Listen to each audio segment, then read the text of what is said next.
नमस्कार भक्तों, स्वागत है हमारे इस चैनल अनमोल विचार टिप्स पर। वीडियो देखने से पहले एक प्यारा सा कमेंट कर दे। हर हर महादेव।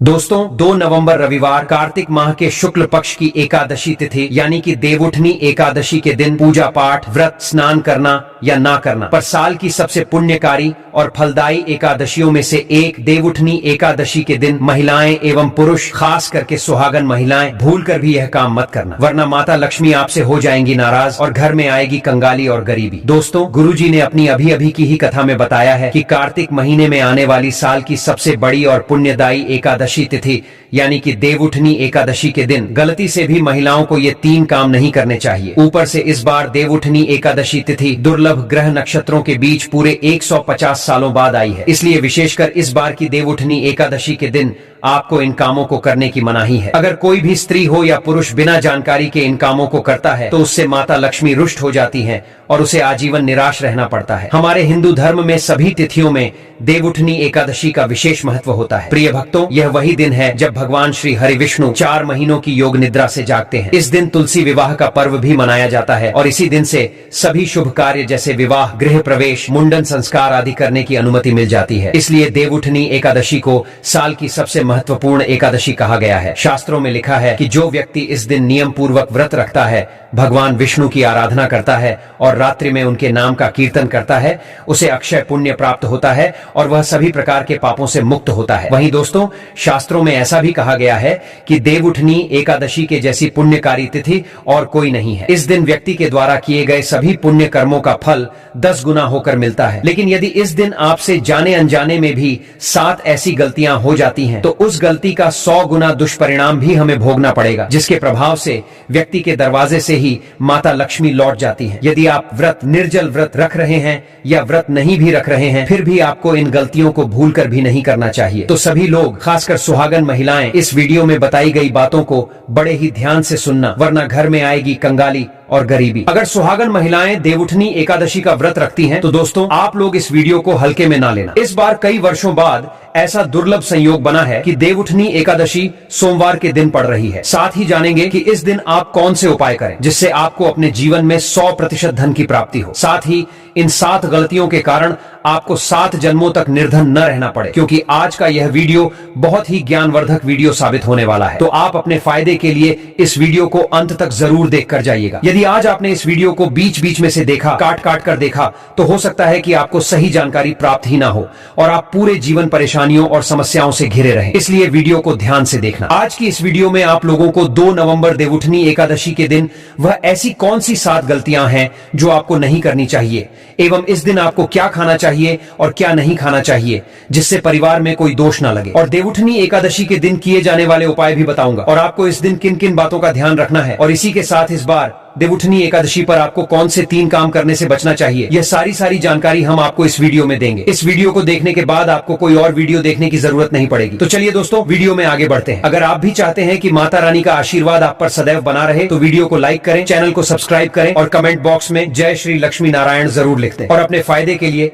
अपनी गरीबी दूर करने के लिए इस वीडियो को पूरा देखकर जाना, तभी आपको लाभ की प्राप्ति होगी। यदि आज आपने वीडियो को बीच बीच में से देखा, काट काट कर देखा, तो जीवन में आपको कभी सफलता हासिल भी नहीं होगी। दोस्तों, गुरुजी कहते हैं कि सोमवार, गुरुवार और रविवार के दिन अगर देवउठनी एकादशी पड़ जाए, तो जितना इस दिन माता लक्ष्मी प्रसन्न होती हैं, उतना ही 3 विशेष काम करने से क्रोधित हो जाती हैं। धर्म शास्त्रों में कुछ कार्यों को करने की मनाही होती है, जिसके बारे में शायद कम ही लोग जानते होंगे। हिंदू धर्म में सोमवार का दिन भगवान शिव और भगवान विष्णु दोनों का प्रिय माना गया है। इसलिए इस दिन घर में सुख समृद्धि के लिए भगवान श्री हरि विष्णु और माता लक्ष्मी जी की विशेष पूजा अर्चना करने के साथ ही देवउठनी एकादशी का व्रत भी रखा जाता है। लेकिन अगर आप इस दिन ये 7 कार्य करते हैं, तो इससे धन का नाश होने की संभावना हमेशा बनी रहती है, क्योंकि देवउठनी एकादशी का दिन भगवान श्री लक्ष्मी नारायण का होता है और हर व्यक्ति के घर में माता लक्ष्मी का वास होना बहुत जरूरी होता है, क्योंकि आज के समय में बिना माता लक्ष्मी की कृपा के जीवन अत्यधिक कष्ट से भरा हो जाता है। इसी के साथ जानते हैं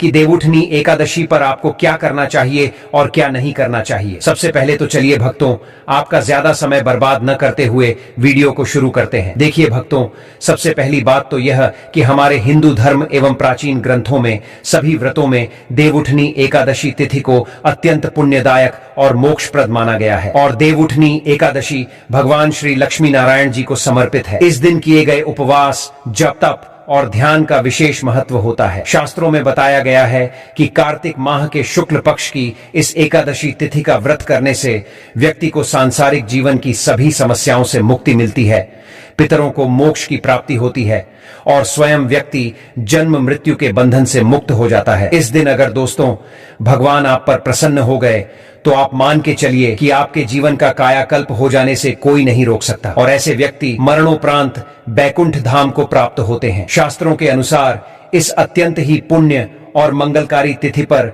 कुछ ऐसे कार्य हैं जिनको करना वर्जित बताया गया है। ऐसा करने से व्यक्ति को जीवन में कई तरह की परेशानियों का सामना करना पड़ता है और भगवान विष्णु की नाराजगी, माता लक्ष्मी की नाराजगी का भी कारण बनती है। आइए जानते हैं कि देवउठनी एकादशी के दिन ऐसे कौन से कार्य हैं जिनको भूलकर भी नहीं करना चाहिए। तो दोस्तों सबसे पहला कार्य जो है वह माता तुलसी से जुड़ा हुआ है। जी हाँ दोस्तों, तुलसी को माता लक्ष्मी का ही प्रतिरूप भी कहा जाता है। भगवान श्री हरि विष्णु एवं उनके अवतारों को तुलसी के पत्ते अर्पित किए जाते हैं, लेकिन इस बात का आपको विशेष रूप से ध्यान रखना चाहिए कि किसी भी व्रत तिथि, खास करके भगवान विष्णु को समर्पित देवउठनी एकादशी के दिन आप या आपके परिवार का कोई भी सदस्य तुलसी के पत्तों को या मंजरी को न तोड़ें और न ही उन्हें स्पर्श करें। भगवान श्री हरि विष्णु जी की पूजा एवं प्रसाद के लिए आप दशमी तिथि यानी 16 नवंबर रविवार के दिन ही तुलसी के पत्तों को तोड़कर रख लें या फिर तुलसी के नीचे गिरे हुए पत्तों का उपयोग कर लें, लेकिन देवउठनी एकादशी के दिन भूलकर भी माता तुलसी को स्पर्श न करें। साथ ही इस दिन तुलसी माता में जल अर्पित करने की भी मनाही है, क्योंकि मान्यता है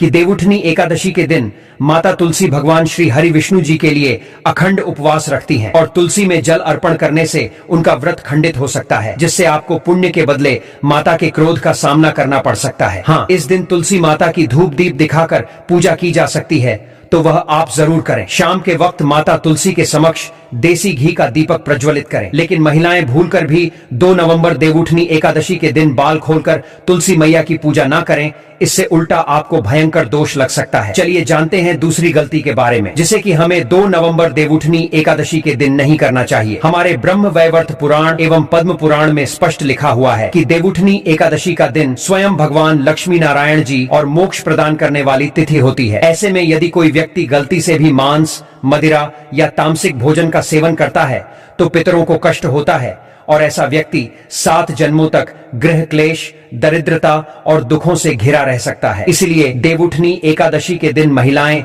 एवं पुरुष घर में तामसिक चीजों का प्रयोग ना करें और ना ही अपने घर के किसी सदस्य को करने दें। ठीक है ना दोस्तों, आप इस बात को अच्छे से समझ लें। चलिए दोस्तों, अब हम जानते हैं तीसरी गलती के बारे में, जिसे कि आपको इस देवउठनी एकादशी के दिन भूलकर भी नहीं करना चाहिए। तो देखिए दोस्तों, देवउठनी एकादशी के दिन निर्जल उपवास रखकर भगवान लक्ष्मी नारायण जी की पूजा करने से व्यक्ति को श्रेष्ठ पुण्य फलों की प्राप्ति होती है, लेकिन धर्मशास्त्रों में कुछ खास लोगों के बारे में बताया गया है जिन्हें देवउठनी एकादशी का निर्जल व्रत नहीं करना चाहिए, वरना इसका दुष्प्रभाव पूरे परिवार पर पड़ सकता है। तो दोस्तों, सबसे पहले गर्भवती स्त्री को देवउठनी एकादशी निर्जल रूप में नहीं करना चाहिए। इससे गर्भ में पल रहे शिशु पर बुरा प्रभाव पड़ सकता है। यदि व्रत रखना आवश्यक हो तो अपने डॉक्टर से सलाह जरूर लें। वहीं दूध पीते बच्चे, बच्चों को स्तनपान कराती महिलाएं और दवाइयों पर निर्भर बुजुर्ग लोग, इन्हें भी देवउठनी एकादशी व्रत बिना पानी पिए नहीं करना चाहिए। इसके बजाय आप फलाहार कर सकते हैं। अब एक और जरूरी बात, यदि आप महिला हैं और पीरियड्स के दौरान देवउठनी एकादशी आती है तो ऐसे में आप चाहें तो फलाहार